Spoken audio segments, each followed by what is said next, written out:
नमस्कार दोस्तों, मैं आप सभी का अपने चैनल पर स्वागत करता हूं। दोस्तों, अगर आपने भी इस वीडियो के टाइटल को देखकर वीडियो पर क्लिक किया है तो कहीं ना कहीं आपके मन में भी देश सेवा का जज्बा तो ज़रूर होगा।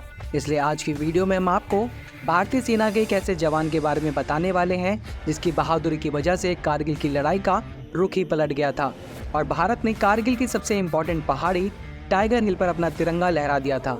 जी हाँ दोस्तों, आज की वीडियो में हम बात करने वाले हैं भारतीय सेना के ऑनररी कैप्टन योगेंद्र सिंह यादव की, जिन्होंने कारगिल के युद्ध में दुश्मन की 17 गोली खाने के बाद भी हिम्मत नहीं छोड़ी और अपनी पलटन तक उस संदेश को पहुंचाया जिससे भारतीय सेना को टाइगर हिल पर कब्जा करने में कामयाबी मिली।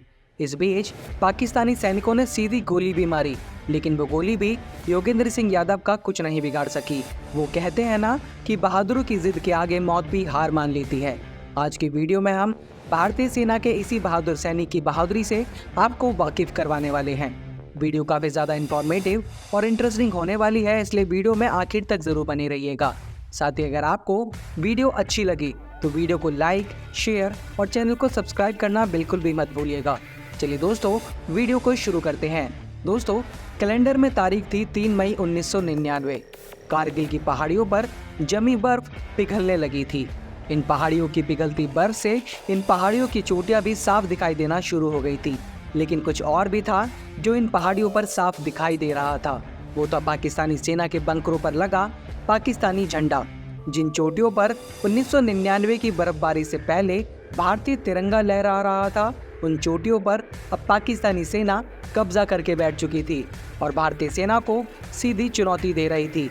ऐसे में भारतीय सेना ने कारगिल को फिर से कब्जाने के लिए ऑपरेशन विजय को लॉन्च किया, जिसका मकसद कारगिल की सभी महत्वपूर्ण चोटियों पर दोबारा से कब्जा करके भारतीय तिरंगा लहराना था। लेकिन आज के समय में ये कहना जितना आसान लग रहा है, उस समय ये कर पाना उतना ही मुश्किल था। ऐसे में भारतीय सेना की 18 ग्रेनेडियर बटालियन को कारगिल सेक्टर की सबसे खतरनाक और सबसे मुश्किल पहाड़ी टाइगर हिल को अपने कब्जे में लेने का आदेश दिया गया। भारतीय सेना की इसी घातक बटालियन का हिस्सा थे हवलदार योगेंद्र सिंह यादव। योगेंद्र सिंह यादव जिनके खून में ही वीरता और देश प्रेम कूट कूट कर भरा हुआ था। पिता ने देश के लिए 1965 और 71 दोनों लड़ाइयों में भाग लिया था।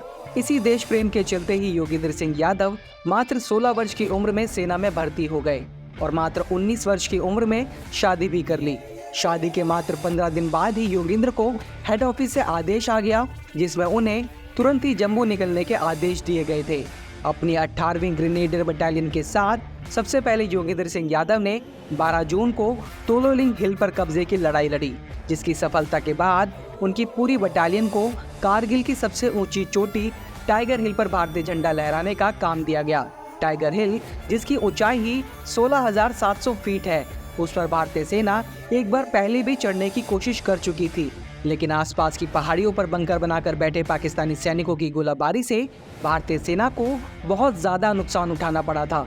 इसलिए भारतीय लीडरशिप ने ये तय किया था कि टाइगर हिल पर दोबारा कब्जा करने की कोशिश तभी की जाएगी जब आसपास की चोटियों पर कब्जा हो जाएगा। इस हिल पर कब्जा करने के लिए दूसरी बार 3 जुलाई को दोबारा से कोशिश की गई, लेकिन इस कोशिश से पहले भारत ने टाइगर हिल पर छुपे बैठे पाकिस्तानी बंकरों पर एयरफोर्स और भारतीय तोपों की मदद से अंधाधुंध फायरिंग करी, ताकि पाकिस्तानी सेना भी भारत के इस हमले को देखकर हैरत में पड़ जाए। लेकिन इस सब बमबारी के पीछे भारतीय सेना का प्लान कुछ और था और इसी प्लान की मदद से भारतीय सेना ने कारगिल की लड़ाई का रुख ही पलट कर रख दिया। दरअसल दोस्तों, टाइगर हिल पर चढ़ने के 3 रास्ते थे, जिनमें से 2 पर चढ़ना तो आसान था, लेकिन वहां से चढ़ने पर भारतीय सेना के जवानों को पाकिस्तानी सेना की तरफ से हैवी फायरिंग को झेलना पड़ रहा था और तीसरी साइड से चढ़ना नामुमकिन था, क्योंकि वहां से टाइगर हिल की सीधी चढ़ाई 90 डिग्री पर थी। इसलिए भारतीय सेना का ये प्लान था कि पाकिस्तानी सेना जो टाइगर हिल के ऊपर से फायरिंग कर रही है, उसे ये दिखाया जाए कि भारतीय सेना उन्हीं दोनों जगहों से ऊपर आने की कोशिश कर रही है और पाकिस्तानी सेना उधर से ही फायरिंग करती रहे। इसी फायरिंग की आड़ में भारतीय सेना की एक टुकड़ी टाइगर हिल की तीसरी साइड, जिस पर कोई चढ़ने की सोच भी नहीं सकता, वहां से टाइगर हिल पर चढ़ाई करे।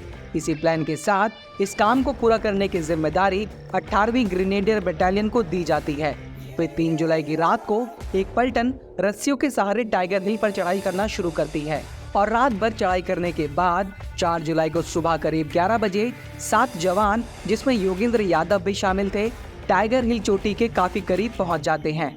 लेकिन तभी चोटी पर मौजूद पाकिस्तानी सैनिकों को भारतीय सैनिकों के ऊपर आने का प्लान के बारे में पता चल जाता है और वो टाइगर हिल के तीसरी ओर से भारतीय सैनिकों पर हैवी फायर खोल देते हैं, जिस वजह से पलटन को फिर से पीछे हटना पड़ जाता है। लेकिन शुरुआती नाकामयाबी के बाद 5 जुलाई को 18वीं ग्रेनेडियर बटालियन के 25 जवान टाइगर हिल पर फिर से चढ़ाई शुरू करते हैं। इन 25 जवानों की पलटन को अब की बार रास्ता दिखाने का काम योगेंद्र यादव ही कर रहे थे। अब की बार चोटी के नजदीक पहुंचने पर पाकिस्तानी सैनिकों द्वारा फिर से गोलीबारी शुरू की जाती है, लेकिन इस बार योगेंद्र यादव समेत 7 जवान चोटी पर पहुंचने में कामयाब हो जाते हैं और बाकी को हैवी फायरिंग के चलते पीछे हटना पड़ता है। जब पाकिस्तानी सैनिकों को ये लगता है कि भारतीय सेना पीछे हट गई है, तो उनके कुछ सैनिक ये देखने आते हैं कि कितने भारतीय सैनिक मारे गए।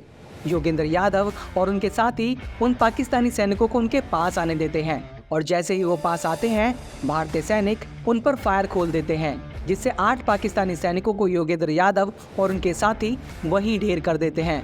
लेकिन 2 पाकिस्तानी सैनिक वापस ऊपर भागने में कामयाब हो जाते हैं। फिर 35 पाकिस्तानी सैनिक दोबारा से नीचे आते हैं और योगेंद्र यादव समेत सभी सैनिकों पर हमला करते हैं। सबसे पहले पाकिस्तानी सैनिक एक ग्रेनेड को योगेंद्र और उनके साथियों की तरफ फेंकते हैं, जिसमें उनके ज्यादातर साथी मारे जाते हैं। योगेंद्र के हाथ, कंधे और पैर में भी ग्रेनेड के 3 छर्रे लगते हैं।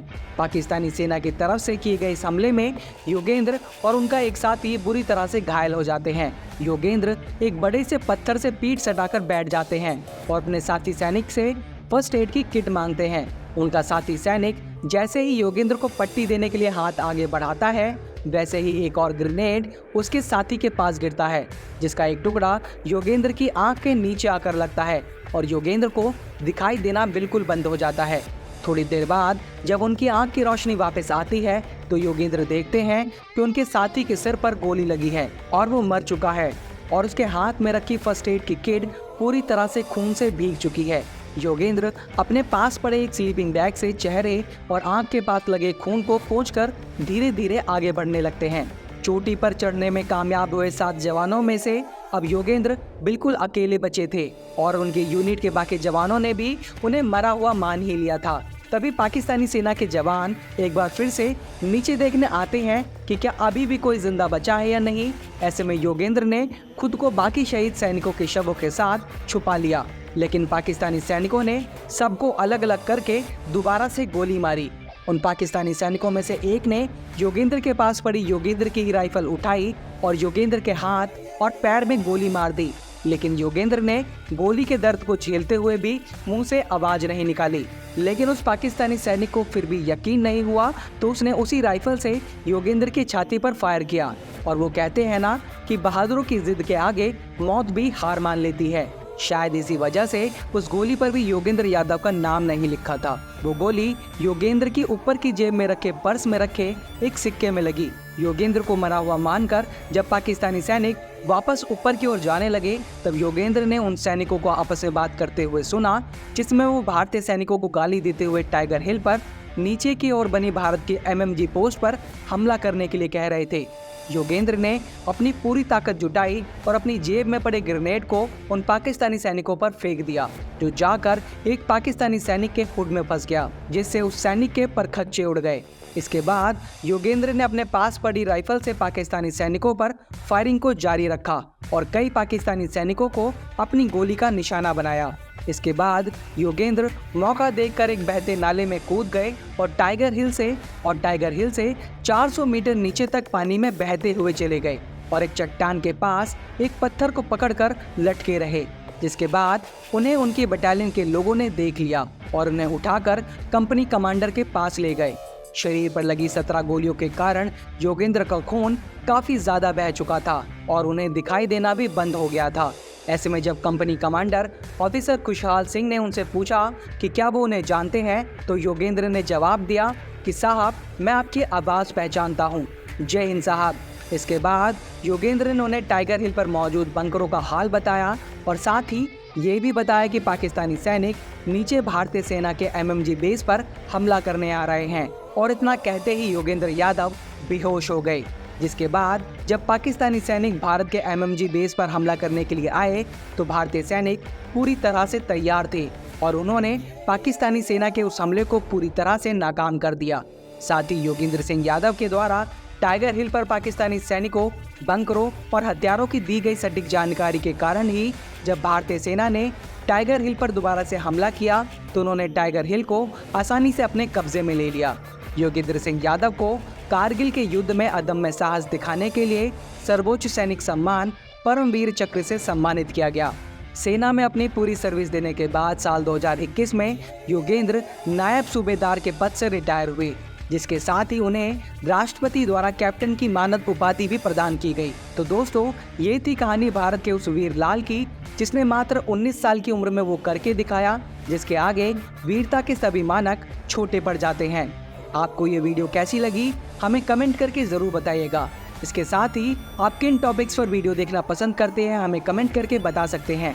दोस्तों, आज की वीडियो में फ़िलहाल इतना ही। अगर आपको ये वीडियो अच्छी लगी हो तो वीडियो को लाइक, शेयर और चैनल को सब्सक्राइब करना बिल्कुल भी मत भूलिएगा।